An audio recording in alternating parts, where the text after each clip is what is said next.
বরবাদ cinema নিয়ে নির্মাতার ছলচাতুরি, চাঞ্চল্যকর তথ্য দিলেন ভারতীয় সিনেমাটোগ্রাফার। বিস্তারিত শাহিদা আহমদ জান্নাতের ডেস্ক রিপোর্টে। ঈদ উল ফিতরে মুক্তি পেয়েছে ঢাকায় সুপারস্টার সাকিব খান অভিনীত বহুল আলোচিত ছবি বরবাদ। মুক্তির আগে ছবিটি নিয়ে নানা অনিয়ম ও জটিলতা তৈরি হয়, তবে সেসব কাটিয়ে অবশেষে সিনেমাটি দেশে প্রেক্ষাগৃহে প্রদর্শিত হয়। এই ছবির মাধ্যমে পরিচালক হিসেবে আত্মপ্রকাশ করেন মেহেদী হাসান হৃদয়, যিনি নিজের প্রথম পরিচালনায় প্রশংসাও কুড়াচ্ছেন। তবে এত আলোচনার মাঝেই হঠাৎ প্রকাশ্যে আসে এক চাঞ্চল্যকর অভিযোগ। ছবিটির সিনেমাটোগ্রাফি নিয়ে শুরু হয়েছে বিতর্ক। ছবির প্রকৃত সিনেমাটোগ্রাফার হিসেবে দাবি করেছেন কলকাতার জনপ্রিয় সিনেমাটোগ্রাফার শৈলেশ আওয়াজকে। তিনি কলকাতার অভিনেতা দেবের আলোচিত সিনেমা খাদানের সিনেমাটোগ্রাফিও করেছিলেন।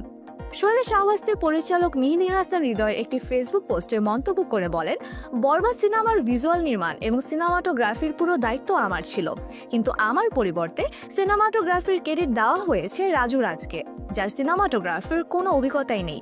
অন্যের কাজ নিজের নামে চালিয়ে নেওয়া সত্যিই লজ্জার। তিনি আরও লেখেন, মেহেদী স্যার, পরিচালক হওয়ার আগে ভালো সিনেমা বানানো শিখুন, নকল নয়, কিছু অরিজিনাল করুন। আমি ছবিকে ভিজুয়ালি ও ক্রিয়েটিভলি গড়ে তুলেছি, শুধু উপস্থিত থাকাই নয়, প্রজেক্টের পরিচালনার দিকেও ইনপুট দিয়েছি, অথচ আপনি আমার নাম বাদ দিয়ে দিলেন। শৈলেশের দাবি অনুযায়ী এই সিনেমা কে পরিচালনা করেছে এই প্রশ্ন এখন উঠছে। আমি ছবির ভিজুয়াল কনসেপ্ট থেকে শুরু করে দৃশ্যায়নের পুরো কাজ তদারকি করেছি।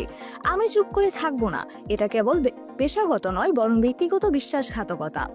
এই গুরুতর অভিযোগের বিষয়ে পরিচালক মেহেদী হাসান হৃদয় এখনো আনুষ্ঠানিকভাবে কোনো মন্তব্য করেননি। বরবাদে প্রযোজনা করেছে বাংলাদেশের রিয়েল এনার্জি প্রোডাকশন এবং ভারতের রিদি সিদি এন্টারটেইনমেন্ট। প্রযোজক হিসেবে রয়েছেন আজিম হারুন ও শাহরিন আক্তার সুমি। ছবিতে সাকিব খানের পাশাপাশি অভিনয় করেছেন যিশু সেনগুপ্ত ও ইধিকা পাল।